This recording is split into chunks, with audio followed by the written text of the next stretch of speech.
One of the abuse scenarios that cults frequently did with me and other kids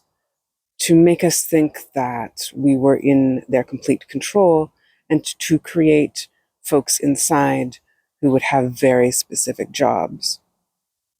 was to do fake operations where they would pretend to cut us apart, where we would see, they would do for me like fake skin and real blood that would come up, but also actual pain on the body where they cut. And the whole elaborate abuse scenario, theatrical equipment, dressing up as surgeons and putting masks on their face and the blue or the white smocks and the things on their heads, the hair net things, and surgical equipment and the metal table and all sorts of medical equipment and beeping equipment and like hooking us up to heart monitors. So much elaborate stuff that they did to then tell us that they had planted a bomb inside us that would explode if we ever tried to talk about the cult's torture or the cult or tried to leave, that it would explode, or that they had planted implants in us that would constantly record what we were saying and report back to the cult, when in fact,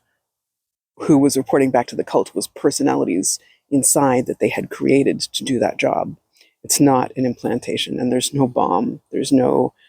recording device that they put in us, there's no chip that they put in us to track us everywhere we go. Those are all things that the cult says to make us feel like that they are invincible, that they are all powerful, that they can constantly control and monitor us, so that we will be scared to talk, so we will be scared to run away, so that we will be scared that we will die, like all of those things. And it is all to make sure that the cult has total control and that they continue the torture and abuse and the trafficking, and that we don't speak out. It's all for the benefit of the cult. They also did these fake surgeries with folks in me where they pretended to actually sever our limbs, cut off our limbs, and cut off other parts of ourselves, and then sew them back together. And that is how they created a robot part in me and a puppet part in me,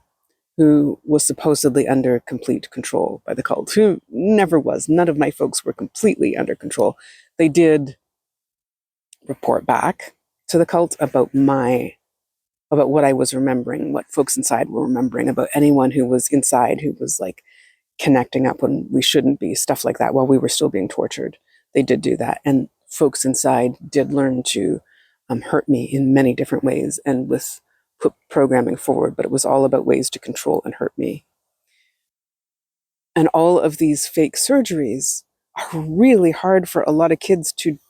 figure out that it's not actually happening when there was actual physical pain, when we can see the implements and the tools that look exactly like they are used in surgeries, in real surgeries, when they have all the equipment, when we're on an actual medical table, when there is like all the things that would be in a regular hospital room, and it's all set up and painted and looks the same, and the doctors and the nurses' outfits all look right, and we're kids, and we are being drugged, and we are being tortured, and there's pain, and they are using fear and torture to make us believe that. And yet folks inside me could see through it and could see what was happening, but the personalities or the folks inside that the cult was creating intentionally had to believe it, because we wouldn't have survived it otherwise, because the cult demanded their belief and their obedience and their control, and we couldn't have survived if they hadn't done it. But other folks inside me could still see through it, and yet I still have folks inside who are like afraid sometimes that we are being recorded or listened to while we talk. And when we talk about cult torture, even in our home where we are safe, there are folks inside who are still scared that they will die or be killed, like remote device, even though it was all fake. And I can see that it's fake. So many folks inside can see that it's fake. It's working with those folks inside who were intentionally created by the cult through the torture and mind control messages, repeated mind control messages, as they were doing these horrible abuse scenarios. And it is very, very common in cult torture to do these things. And we can overcome it. We can work with the folks inside who have those messages, and we can change jobs. And we can always work together to help everyone inside and to heal and to get safe and to talk to people who we feel safe with or in any way that feels right for us.